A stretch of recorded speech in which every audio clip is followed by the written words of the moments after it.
Baby frock, paper drafting ಮತ್ತು ಹೊಲಿಗೆ. Baby frock, paper drafting and stitching. Baby frock ತಯಾರಿಸುವುದು ಸುಲಭ ಮತ್ತು ಮೋಜಿನ ಕೆಲಸ. ಇದು ಪೇಪರ್ ಪ್ಯಾಟ್ರನ್ ರಚಿಸುವುದರೊಂದಿಗೆ ಪ್ರಾರಂಭವಾಗುತ್ತದೆ. ಈ ಪ್ಯಾಟ್ರನ್ನಿಂದ ಫ್ರಾಕ್ನ ಸರಿಯಾದ ಅಳತೆ ಮತ್ತು ವಿನ್ಯಾಸವನ್ನು ನಿರ್ಧರಿಸಲು ನಮಗೆ ಸಹಾಯ ಮಾಡುತ್ತದೆ. ಪ್ಯಾಟ್ರನ್ ಸಿದ್ಧವಾದ ನಂತರ ಯಂತ್ರದಿಂದ ಹೊಲಿಗೆ ಮಾಡಲಾಗುತ್ತದೆ. ಇದು ಪೇಪರ್ ಪ್ಯಾಟ್ರನ್ ಅನ್ನು ನಿಜವಾದ ಬಟ್ಟೆಯಾಗಿ ಪರಿವರ್ತಿಸುತ್ತದೆ. ಪ್ಯಾಟ್ರನ್ ತಯಾರಿಕೆ ಮತ್ತು ಹೊಲಿಗೆ ಈ ಎರಡು ಹಂತಗಳು ಸರಿಯಾದ ಅಳತೆಯ ಬೇಬಿ ಫ್ರಾಕ್ ಅನ್ನು ರಚಿಸಲು ನಮಗೆ ಸಹಾಯ ಮಾಡುತ್ತದೆ ಮತ್ತು ನಮ್ಮ ಸೃಜನಶೀಲತೆಯನ್ನು ಪ್ರದರ್ಶಿಸಲು ಸಹ ನಮಗೆ ಅವಕಾಶ ನೀಡುತ್ತದೆ. ನಮಗಾಗಿ ಅಥವಾ ಬೇರೆಯವರಿಗಾಗಿ ಯಾವುದೇ ಉಡುಪನ್ನು ತಯಾರಿಸಲು ಈ ಕೌಶಲ್ಯಗಳನ್ನು ಕಲಿಯುವುದು ಅತ್ಯಗತ್ಯ. ಈಗ ಪೇಪರ್ ಪ್ಯಾಟ್ರನ್ಗಳು ಮತ್ತು ಮೆಷಿನ್ ಹೊಲಿಗೆ ಸೇರಿದಂತೆ ಬೇಬಿ ಫ್ರಾಕ್ ತಯಾರಿಸುವ ವಿಧಾನವನ್ನು ಹಂತ ಹಂತವಾಗಿ ನೋಡೋಣ. ಈಗ ಪ್ಯಾಟ್ರನ್ ತಯಾರಿಸುವ ಪ್ರಕ್ರಿಯೆಯನ್ನು ವಿವರವಾಗಿ ಅರ್ಥ ಮಾಡಿಕೊಳ್ಳೋಣ. ಇದನ್ನು ಹೇಗೆ ಮಾಡಲಾಗುತ್ತದೆ ಎಂದು ನೋಡೋಣ. ಮೊದಲ ಹಂತವೆಂದರೆ ಬೇಸಿಕ್ ಬ್ಲಾಕ್ ಅನ್ನು ರಚಿಸುವುದು. ಮೊದಲನೆಯದಾಗಿ ಬಾಡಿ ಬ್ಲಾಕ್, ಸ್ಲೀವ್ ಬ್ಲಾಕ್ ಮತ್ತು ಸ್ಕರ್ಟ್ ಬ್ಲಾಕ್ನಂತಹ ಬೇಸಿಕ್ ಬ್ಲಾಕ್ಗಳನ್ನು ರಚಿಸಲಾಗುತ್ತದೆ. ಇದು ದೇಹದ ಅಳತೆಗಳ ಪ್ರಕಾರ ರಚಿಸಬೇಕು. ಫ್ರಾಕ್ ಪ್ಯಾಟರ್ನ್ ಅನ್ನು ಮಾಡುವ ಮೊದಲು ನಾವು ಫ್ರಾಕ್ನ ಒಟ್ಟು ಉದ್ದ, ಎದೆ, ಸೊಂಟ, ಭುಜ ಮತ್ತು ತೋಳಿನ ಉದ್ದದಂತಹ ಸರಿಯಾದ ಅಳತೆಗಳನ್ನು ತೆಗೆದುಕೊಳ್ಳಬೇಕಾಗುತ್ತದೆ. ಬಾಡಿ ಬ್ಲಾಕ್ ದೇಹದ ಮೇಲಿನ ಭಾಗಕ್ಕೆ ವಿನ್ಯಾಸಗೊಳಿಸಲಾದ ಬೇಸಿಕ್ ಪ್ಯಾಟ್ರನ್ ಆಗಿದೆ. ಇದನ್ನು ರಚಿಸಲು ಮೊದಲು ಡ್ರಾಫ್ಟಿಂಗ್ ಪೇಪರ್ನಲ್ಲಿ ನೇರ ರೇಖೆಯನ್ನು ಎಳೆಯಲಾಗುತ್ತದೆ. ಇದು ಪ್ಯಾಟ್ರನ್ನ ಪ್ರಾರಂಭವಾಗಿದೆ. ನಂತರ ನೆಕ್ ಅಳತೆಯನ್ನು ನಿರ್ಧರಿಸಲಾಗುತ್ತದೆ. ಇದು ಸಾಮಾನ್ಯವಾಗಿ 2-3 ಇಂಚು ಅಗಲ ಮತ್ತು 2.5-3 ಇಂಚು ಆಳವಾಗಿರುತ್ತದೆ. ಭುಜದ ಅಗಲ 4.5-5 ಇಂಚುಗಳಷ್ಟಿದ್ದು ಸ್ವಲ್ಪ ಸ್ಲೋಪ್ ಇರುತ್ತದೆ. ಎದೆಯ ಅಳತೆಗೆ ಅನುಗುಣವಾಗಿ ಆರ್ಮ್ ಹೋಲ್ ಕರ್ವ್ ಅನ್ನು ರಚಿಸಲಾಗುತ್ತದೆ. ಇದು ಫ್ರಾಕ್ಗೆ ಸರಿಯಾದ ಫಿಟ್ಟಿಂಗ್ ಅನ್ನು ನೀಡುತ್ತದೆ. ನಂತರ ಹೊಲಿಗೆಗೆ 1 ಇಂಚಿನ ಮಾರ್ಜಿನ್ ಕೊಡಲಾಗುತ್ತದೆ. ಸ್ಕರ್ಟ್ ಭಾಗವು ಫ್ರಾಕ್ನ ಕೆಳಗಿನ ಭಾಗವಾಗಿದ್ದು, ಇದನ್ನು ಸಾಮಾನ್ಯವಾಗಿ ಎ ಲೈನ್ ಶೈಲಿಯಲ್ಲಿ, ಅಂದರೆ ಕಡಿಮೆ ನೆರಿಗೆಗಳಿರುವ ಅಥವಾ ಹೆಚ್ಚು ನೆರಿಗೆಗಳಿರುವ ಫ್ಲೇರ್ ಶೈಲಿಯಲ್ಲಿ, ಅಂದರೆ ಹೂವಿನಂತೆ ವಿನ್ಯಾಸಗೊಳಿಸಲಾಗುತ್ತದೆ.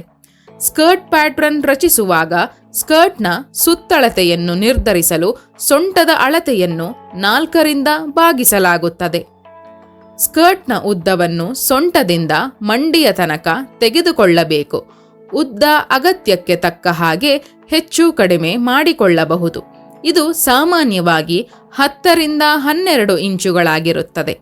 ಸೊಂಟದ ಸುತ್ತ ನೆರಿಗೆ ಕೊಡುವುದರಿಂದ ಸ್ಕರ್ಟ್ ಕೆಳಭಾಗದಲ್ಲಿ ಅಗಲ ಹೆಚ್ಚಾಗುತ್ತದೆ.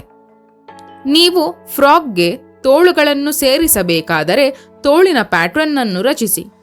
ತೋಳಿನ ಉದ್ದ ಸಾಮಾನ್ಯವಾಗಿ 4-5 ಇಂಚುಗಳಿರುತ್ತದೆ. ಆದರೆ ಇದು ಮಗುವಿನ ತೋಳಿನ ಅಳತೆಯ ಅನುಸಾರ ಬದಲಾಗುತ್ತದೆ. ತೋಳಿನ ಅಗಲವು ಸ್ವಲ್ಪ ಸಡಿಲವಾಗಿದ್ದು ಭುಜಕ್ಕೆ ಹೊಂದಿಕೆಯಾಗುತ್ತದೆ. ಆದ್ದರಿಂದ ಮಗುವಿಗೆ ಆರಾಮದಾಯಕವೆನಿಸುತ್ತದೆ. ತೋಳುಗಳಿಗೆ ಕ್ರೀಸ್ ಮತ್ತು ಸೀಮ್ ಅಲೋವೆನ್ಸ್ ಸೇರಿಸಲು ಮರೆಯದಿರಿ. ಮೆಷಿನ್ನಲ್ಲಿ ಅಭ್ಯಾಸ ಮಾಡುವ ಮೊದಲು ಪೇಪರ್ ಮೇಲೆ ಒಂದು ಪ್ಯಾಟ್ರನ್ ರಚಿಸಿ. ನೀವು ಪ್ಯಾಟ್ರನ್ ರಚಿಸುವಾಗ ಅದು ಎಷ್ಟು ಸಮಯ ತೆಗೆದುಕೊಳ್ಳುತ್ತದೆ ಎಂದು ಗಮನಿಸಿ.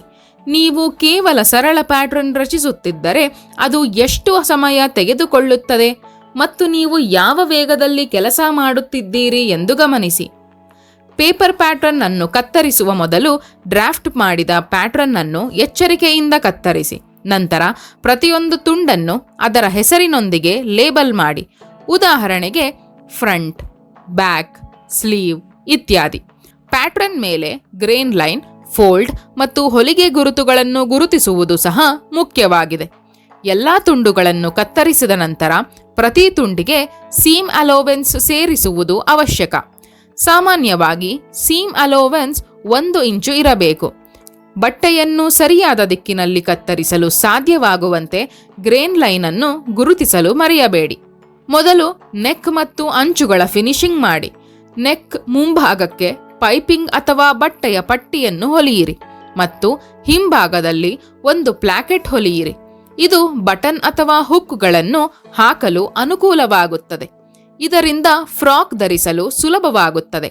ಸ್ಕರ್ಟ್ನ ಕೆಳಗಿನ ಅಂಚು ಅಂದರೆ ಹೆಮ್ ಲೈನ್ ಅನ್ನು ಮಡಚಿ ಅಚ್ಚುಕಟ್ಟಾಗಿ ಕಾಣಲು ನೇರವಾದ ಹೊಲಿಗೆ ಹಾಕಿರಿ. ಇದಾದ ನಂತರ ಭುಜದ ಭಾಗವನ್ನು ಹೊಲಿಯಿರಿ.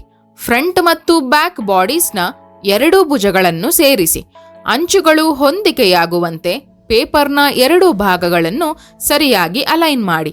ನಂತರ ಭುಜಗಳನ್ನು ಸೇರಿಸಿ ಹೊಲಿಯಿರಿ.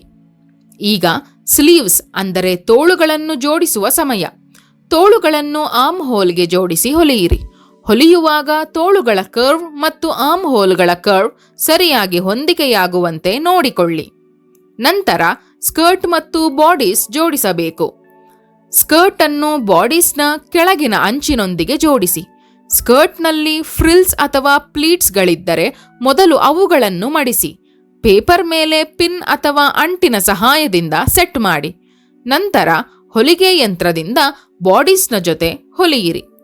ಅದಾದ ನಂತರ ತೋಳುಗಳನ್ನು ಮತ್ತು ಎರಡೂ ಬದಿಗಳನ್ನು ಹೊಲಿಯಿರಿ. ಎರಡೂ ಬದಿಗಳನ್ನು ಹೊಲಿಯುವಾಗ ಫ್ರಾಕ್ನ ರಚನೆಯನ್ನು ಪೂರ್ಣಗೊಳಿಸಲು ಆರ್ಮ್ ಹೋಲ್ನಿಂದ ಎರಡೂ ಬದಿಗಳಲ್ಲಿ ಹೆಮ್ಗೆ ನೇರವಾಗಿ ಹೊಲಿಯಿರಿ. ಕೊನೆಯಲ್ಲಿ ಫಿನಿಶಿಂಗ್ ನೀಡಿ. ಈಗ ಫ್ರಾಕ್ 3D ಆಕಾರವನ್ನು ಪಡೆಯುತ್ತದೆ ಮತ್ತು ಅದು ಪೇಪರ್ನಿಂದ ಮಾಡಲ್ಪಟ್ಟಿದ್ದರೂ ಸಹ ಅದು ನಿಜವಾದ ಬಟ್ಟೆಯ ಫ್ರಾಕ್ನಂತೆ ಕಾಣುತ್ತದೆ.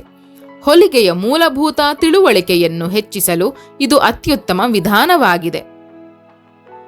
ಸಾರಾಂಶ: ಈ ವಿಡಿಯೋದಲ್ಲಿ ಪೇಪರ್ ಪ್ಯಾಟರ್ನ್ ಬಳಸಿಕೊಂಡು ಬೇಬಿ ಫ್ರಾಕ್ ಅನ್ನು ಹೇಗೆ ಸಿದ್ಧಪಡಿಸುವುದು ಎಂದು ನಾವು ನೋಡಿದ್ದೇವೆ. ನಿಖರವಾದ ಅಳತೆಗಳನ್ನು ತೆಗೆದುಕೊಳ್ಳುವುದು ಮತ್ತು ಬಾಡೀಸ್, ತೋಳುಗಳು ಮತ್ತು ಸ್ಕರ್ಟ್ನ ಮೂಲ ಮಾದರಿಗಳನ್ನು ಹೇಗೆ ರಚಿಸುವುದು, ನಂತರ ಪ್ಯಾಟ್ರನ್ನ ಭಾಗಗಳನ್ನು ಕತ್ತರಿಸಿ ಲೇಬಲ್ ಮಾಡುವುದು ಹೇಗೆ ಎಂದು ನಾವು ಕಲಿತಿದ್ದೇವೆ. ಕೊನೆಯದಾಗಿ ಅಭ್ಯಾಸಕ್ಕಾಗಿ ನಾವು ಹೊಲಿಗೆ ಯಂತ್ರದಿಂದ ಪೇಪರ್ ತುಂಡುಗಳನ್ನು ಜೋಡಿಸಿದ್ದೇವೆ. ಈ ವಿಧಾನದಿಂದ ಉಡುಪುಗಳನ್ನು ಕತ್ತರಿಸಿ ಹೊಲಿಯುವ ಕೌಶಲ್ಯ ಹೆಚ್ಚಾಗುತ್ತದೆ. ಈಗ ನಿಮಗಾಗಿ ಒಂದು ಕೆಲಸ: ಪ್ಯಾಟ್ರನ್ ಅನ್ನು ಬಳಸಿಕೊಂಡು ಬೇಬಿ ಫ್ರಾಕ್ ಸಿದ್ಧಪಡಿಸುವುದನ್ನು ಅಭ್ಯಾಸ ಮಾಡಿ. ಹೊಲಿಯುವಾಗ ನಿಮ್ಮ ಕೆಲಸವನ್ನು ಎಚ್ಚರಿಕೆಯಿಂದ ಗಮನಿಸಿ ಮತ್ತು ನೋಟ್ ಮಾಡಿ.